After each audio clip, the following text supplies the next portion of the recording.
everybody, and welcome to the Football Philosophy channel. And it's the Ratings show from the 1-0 win against West Ham at Old Trafford. I'll get straight into it. It's the Manchester Evening News ratings again that I've looked at. I like looking at the Manchester Evening News ones. They've given Dean Henderson a 6. They've said got into a tangle from a cross early on but recovered.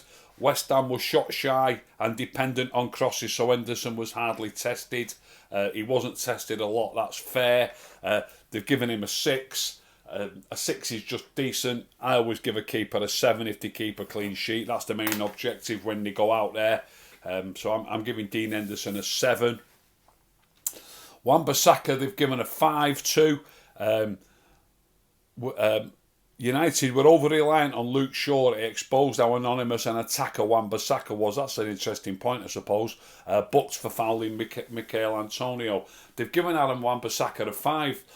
I think Adam Wan-Bissaka has been improving dramatically, but I do believe he took a backward step at the weekend, and a 5 is average. I'd almost be tempted to say Adam Wan-Bissaka had a poor game at the weekend. His passing was particularly poor. I'm going to touch on it again later in the show, and you'll see why when I come to that. But I thought Wan-Bissaka's passing let him down badly at the weekend, so I think a 5 is the best. He was pretty obviously defensively sound.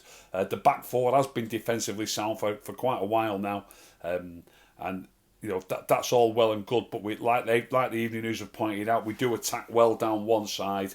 That shouldn't be held against the opposite side, and as they're saying, maybe it exposes what it's like on the other side, but I wouldn't take too much notice of that. I would just concentrate on that side of the field. How are he playing on that side of the field? And I think Wan-Bissaka's passing was too poor, and I think he had an average game at best at the weekend. So a 5 for Wan-Bissaka, which is what the Evening News have said. I would agree with them.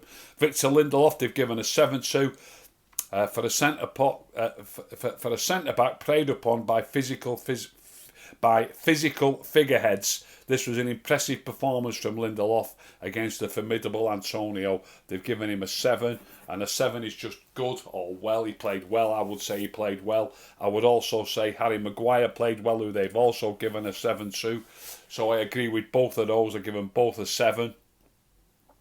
And it says about Harry Maguire, lambasted teammates and had the odd awkward moment when West Ham bothered to trouble United. Carried on despite a head injury, they've said. But a 7 I think is fair. I would say Harry played well as well. Luke Shaw they've given an 8 to. I'm agreeing with almost everything they're giving to the players today. I won't say necessarily what they're saying, but the marks. I would agree with an 8 for Luke Shaw. He had a very good game. He plays very well virtually every time he plays at the minute, Luke Shaw. In fact, we gave him a 9 the other week. United's best player for the umpteenth time this season, they've said, offered width regularly, and teammates often look for him. Big block towards the end. I thought Luke Shaw had a fine game again, and an 8 is fine. Scott McTominay they've given a 6 to, which is average. It's decent or average. Scott McTominay's 6. I'll probably agree with that as well. I thought he had a decent game, Scott McTominay. I wouldn't say he was terrible. His physical presence is important. I know I always say this, but it doesn't change. His physical presence is important. So despite the fact that he might give a couple of sloppy passes, he wins enough balls comfortably with his size and his strength. I'm talking about balls on the floor as well. When I say size and strength, I don't mean in the air. It really does help. And you can't hold that against him. There's no point saying, oh, he's got an advantage because he's 6'2" and somebody else is smaller. He's got an advantage, so he's got an advantage. That's part of his strengths. I think he's more than that, actually. I think he's about 6'4". But anyway, relished the committed duel with Declan Rice. I thought he was very lucky, actually. Scott McTominay, very lucky. Don't think he even got booked. And on second viewing, they can send people off for reckless challenges, can't they? It doesn't have to be that you actually damage someone, and I thought that was a bit reckless, his challenge on Declan Rice when his touch was a bit too far out. I'm pretty certain, there'd be the odd ref around who might have given him a red there, and I don't think he even got a yellow, and that was very early in the game, so he was very lucky in that respect. But they've put relish to committed duel with Declan Rice, and they've said what I've just said. I don't know if they're watching the show and using it, and his physical presence provided competition for Rice and Noble. So I agree with all that, and I think a 6 is the least he deserves. I'll be tempted to say a 7, but I'll go with a 6. But then they've said Fred, 4.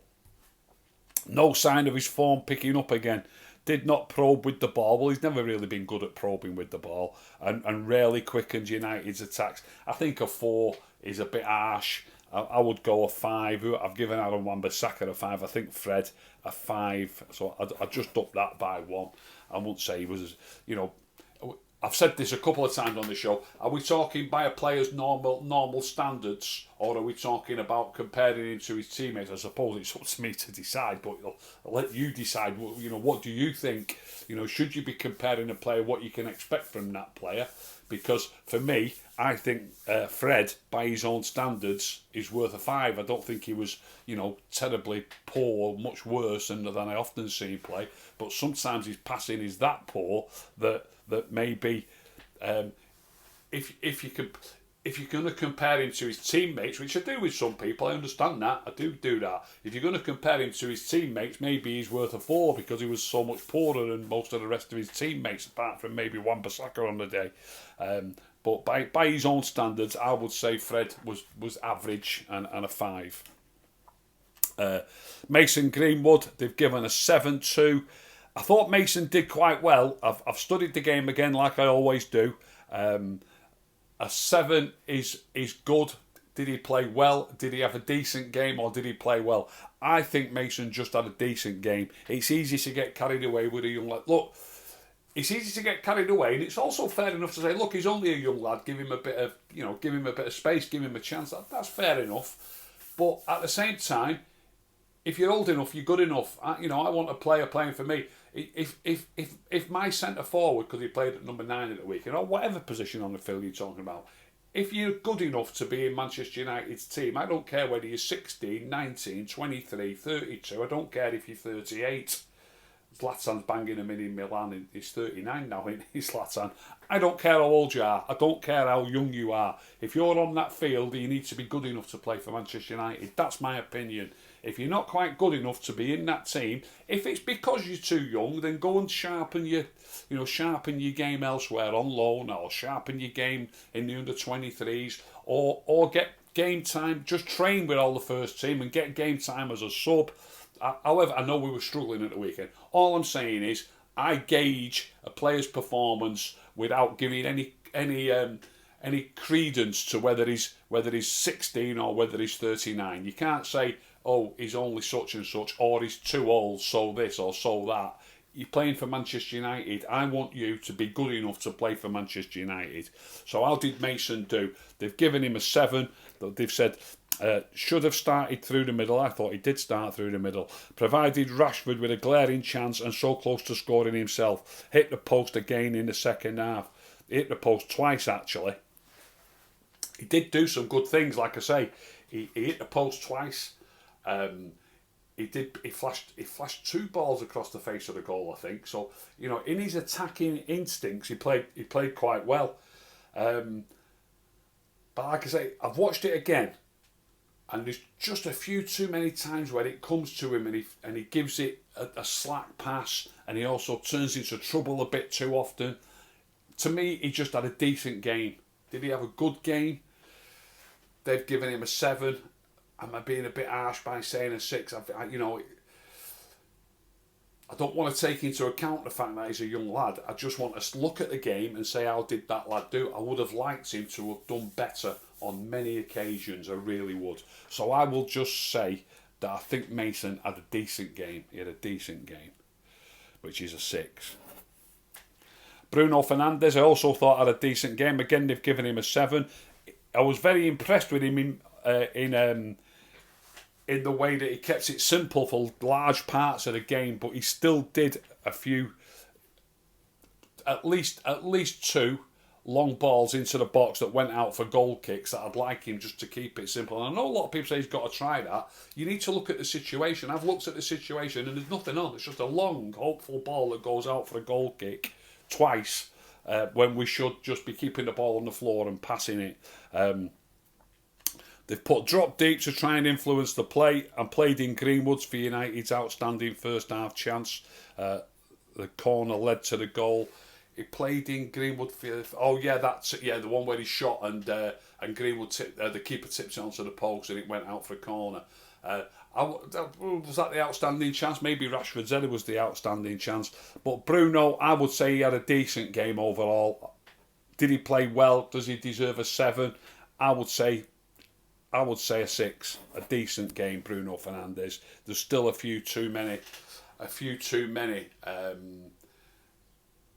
hopeful passes.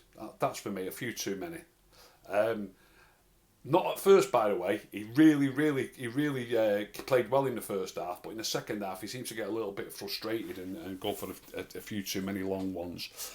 Dan James, they've given a 4-2. I really don't get it. Starting out of necessity at the moment. I think the writer's got a shot coming. I really do. I think Dan James is going to keep his place for a while. I think it's dawning on Ollie the importance of his work rate, the importance of the team shape when he plays. We've got a really tough game in Milan on Thursday.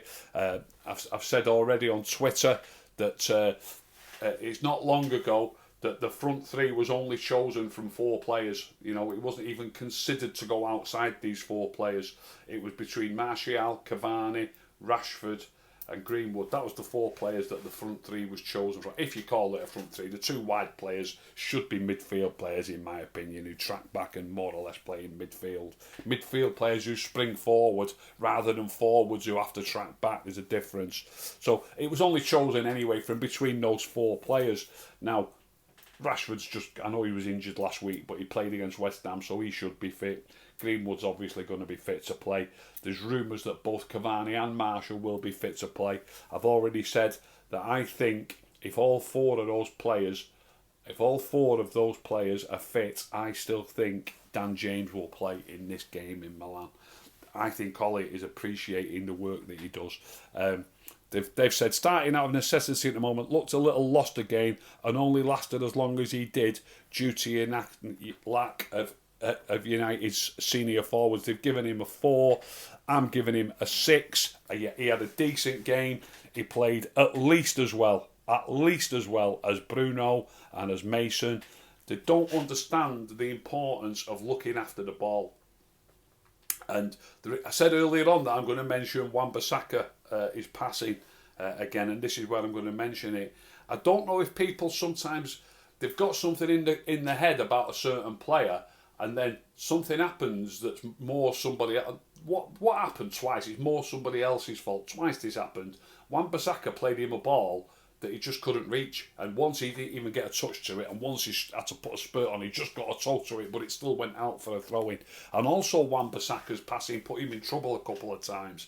So Wan-Bissaka had a pretty poor game, and funnily enough, in commentary, I heard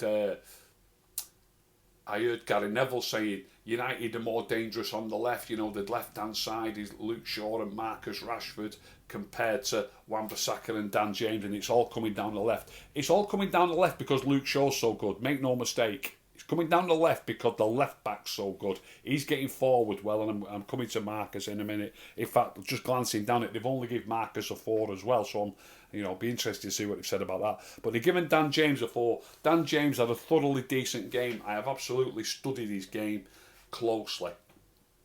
I'm going to do a player in focus. I'm going to do a player in focus with a difference. I'm doing 2 players in focus in one hit. And what I'm going to do is I'm going to compare the 2 wingers. Because Dan James is getting all this stick, and the number of times he runs forward with the ball and just passes it. People people don't seem to appreciate the importance of not running into trouble. They don't seem to appreciate the importance of carrying the ball into the final third. I saw him pass a ball to Wan-Bissaka, who was inside the 18-yard box when Dan was wide on the wing. I saw him put Scott McTominay into a dangerous position when Dan was outside the box and Scott McTominay was inside the box. I saw him numerous times run towards their defenders, and when a couple come towards him, he just slips it outside him to Wan-Bissaka.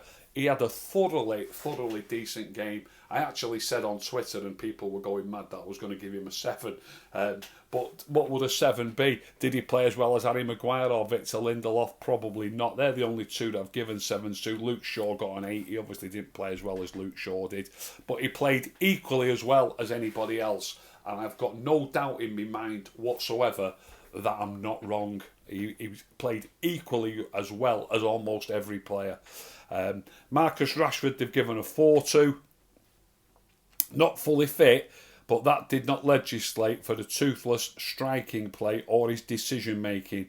Didn't lack for effort, but not at it. They've given him a 4, which is poor.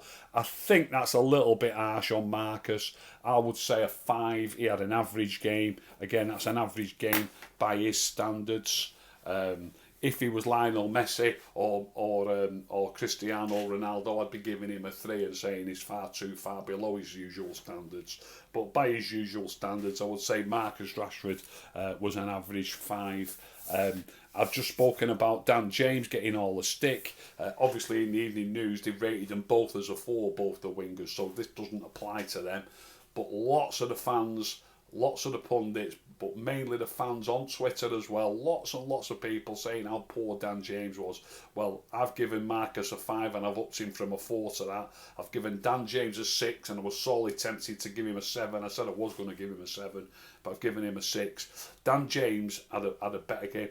In fact, the gap between 6 and 5 is not really as big a gap as it should be. Dan James had a much better game than Marcus Rashford did, and yet it's Dan James who comes in for all the stick. One of the things that I've heard I'm speaking about both the wingers now at the same time. One of the things that I've heard said about Dan James is absolutely astonishing. It really is. A couple of times he got to the dead ball line and fired the ball across the 6-yard box. People accuse me of having an agenda. The agenda that I've got is I want to see players playing for United who play well and who play the game in the right manner. That's what I want to see. That's my only agenda. Now, the people who are accusing me of having an agenda for these players are the people who are raving about 2 lads who have come through the ranks at United, 2 fairly local, well, one's definitely a local lad and another fairly local lad. They're the players that they're saying are the best 2 forwards. I think the best forward is a French lad who plays at number 9, and I think our best winger is a Welsh lad who cost us about, what 15 million quid was it? Not, buttons in this day and age for United standards anyway. I believe he's our best winger. I believe our best number 9 is Anthony Martial. Now then, this is what you call an agenda. Dan James got to the dead ball line twice at the weekend and fired the ball across the 6-yard box. One, the keeper had to dive and managed to grasp it. The other one, the keeper dived and palmed it out, but there was nobody coming into the box. And I've heard lots of people saying Dan James is crossing the ball when there's nobody in the box. It's an unbelievable comment. Dan James is crossing the ball when there's nobody in the box, and he should be looking up and only crossing it if there's somebody in the box.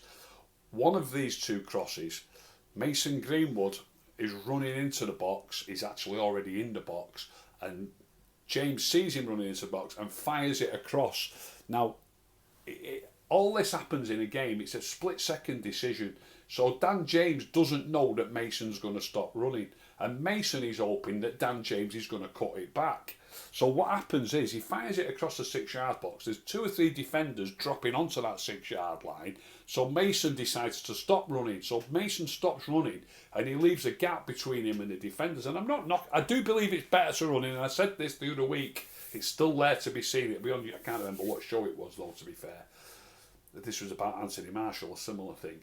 So the other day against West Ham, When Dan James fires it across and Mason Green was running in and he decides to stop and doesn't try and get into the 6-yard box, it's Dan James's fault for firing the ball across when there's nobody in the 6-yard box. Now, no two situations in football are exactly the same, to a T, but very, very extraordinarily similar situation the other week. I think it was Marcus on the wing at this time. It doesn't really matter who. But it was Martial who was in the box, and the exact same thing happened. The defenders were dropping to the 6-yard line, and Martial stopped his run. He'd made it into the box, and he just stopped. I think, like Mason did yesterday or the other day, Martial was hoping the ball was going to get cut back. The ball didn't get cut back. It got fired across the 6-yard line, and nobody was on the end of it. On that occasion, everybody was saying it was Martial's fault for not busting a gut to get to the near post. This weekend, when it's Mason who's in the box and he does exactly the same as Martial, stalls his run, hoping for the cutback, when Mason does that, it's Dan James's fault for firing it across the 6-yard box when nobody's made it into the 6-yard box. Who does it sound like have got an agenda? It sounds to me like those people have got an agenda. It's always the fault of the players. I know I might say the same thing, but at least in my case, there's no hidden agenda. I think the hidden agenda is for the players that have come through the ranks and everybody loves them because they've come through the ranks. I don't think like that. Like I spoke before about age, I don't care if a kid's at 6 players at 16 have even appeared in the first team over the years, haven't they? I don't care if somebody's 16, 19, 23 or 38. The better player to me plays. I want us to have a good team. And the same thing applies. I don't care where somebody's from. I don't care anything about a player apart from whether that player is good enough to play for us and helps the team and makes us a better team. Lots of people telling me Dan James isn't good enough. He might not be good enough for us to go and win the European Cup again. He might not be good enough for us to win the Premier League again. He might not. But he's the best right winger we've got in this club by a country mile. And by the way, Mason's doing better at it. He's doing better at it, but he's still not. He's still not a natural. Dan James is a natural on that wing. He's a natural winger. He's the team shape. We've hardly let a goal in, by the way, since he's come back into the team, which I mentioned already. The team shape's miles better with Dan James. He drops into position much more quickly. It's just what he's been brought up doing. He's a natural in that position, and he's also good. And Mason's done really well the last couple of weeks as well. Getting to the line, getting balls across the 6-yard box. But Dan James is the pick of our wingers, and Anthony Marshall's our best number 9, and I don't care what anybody says. So Dan James, I've only given him a 6. I was tempted to give him a 7. Marcus, the Evening News, have given him a 4 as well. I've upped him to a 5. Like I say, everybody is talking about Dan James having such a poor game and all the vitriol is aimed towards Dan James. So for the Player in Focus show, what I'm going to do, and I'm not going to show any good bits. The good bits don't matter. It's cutting out the bad bits. Cutting out the bad bits is vital for us to start playing better, for us to start passing the ball around and putting teams under pressure and taking teams to the cleaners occasionally. It has happened a couple of times. We've got 6 against Leeds, didn't we, and 9 against Southampton. But we need to get more 3s and 4s, even more 2s. We really, really do, and that can come from us playing better football and keeping the ball better. So I'm going to show on the Player in Focus. I found about 6 mistakes that Dan James makes in the game. I found about 6 mistakes that Marcus Rashford makes in the game. And there's hardly any more. You can't keep making mistake after mistake after mistake. And I'm absolutely convinced that Marcus Rashford's mistakes are much worse than Dan James's mistakes and are easier to cut out of your game. That's what's important. Mistakes that are easy to cut out of your game. Lots of people on Dan James's case for his pass to Bruno, where we were on a break and his pass should have been better. His pass should have been a little bit better. But you've got to take other things into account, which I'm going to point out on this. at least it wasn't a bad option. Taking a bad option's the wrong thing in the first place. At least it was the right option, and it should have been a yard further forward. It should have been a yard or 4 foot further forward. It's not like letting the ball under your foot, losing your concentration. It's not like playing a long ball that goes out of touch. It's about making the right decisions and getting it right. So as much as though it's frustrating, it was a breakaway chance if the pass would have been better. But how many times do you see that when we break away from other players? Loads and loads of times it doesn't quite work for us for little reasons like that. But the jumping on Dan James's back about that pass, it should have been better, 100%. But how much better could it have been? It could only have been a yard further in front of him. Bruno's running pretty quickly towards their defenders. If it had been 3 yards in front of Bruno, I think there would have been a challenge coming in. So, it wasn't as easy as people are making out, but it was a yard or so, maybe 2 yards at the most. It should have been in front of him. But it wasn't as horrendous as people are saying, and not as horrendous as some of the mistakes that I'm going to show. So that will be the player in focus, which I'll be doing tomorrow. I hope you've enjoyed that show. If you've enjoyed that show, please tell all your friends. Please subscribe. If you didn't enjoy it, don't tell anybody. Keep stum.